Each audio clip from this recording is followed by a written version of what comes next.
Alright, I have stripped these to the 24-26 gauge to remove the coating. Twisted the wires nice and tight so that they'll fit into the holes. Dipping into my flux. Too much.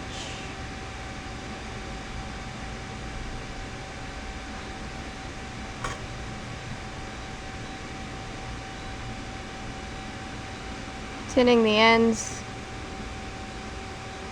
Be sure not to put too much on or you may not be able to get it into the FCU.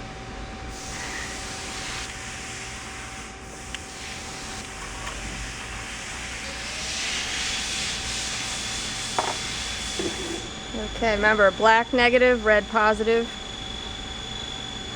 Take a small amount of solder that's still on your soldering iron tip. Apply it to the back here. Apply the heat. Get my black wire set up in front of the hole. Apply heat to the back, just on that solder, and then gently push through. Same with the red wire. Setting it in place, heating the back. Once it's heated up enough, you'll start to feel it pull through, and then just push the wires.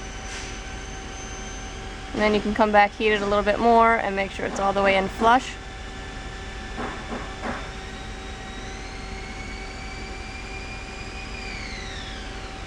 And then that's it. Trim the back, and you're done.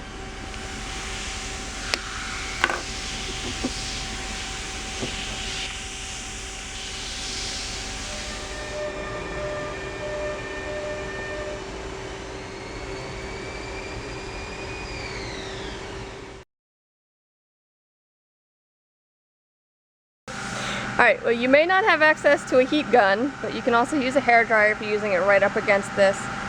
This is just a small section of clear heat shrink. You're going to put it over the FCU until you hit just slightly above the top here so it can shrink down over it. You're not going to hear me in a second, but just watch what I do.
You may have noticed that during the heating, this screen turned black. That is normal.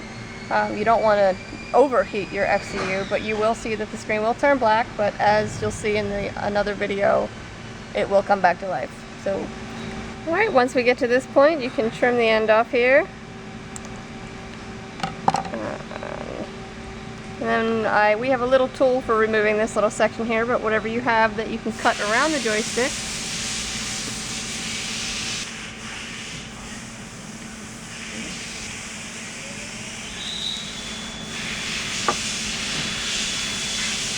And then normally what I will do, just to make sure that no damage was caused in heating, plug it back in, push down on the joystick, make sure it moves in all directions. And this one is good, so it is done. That's it.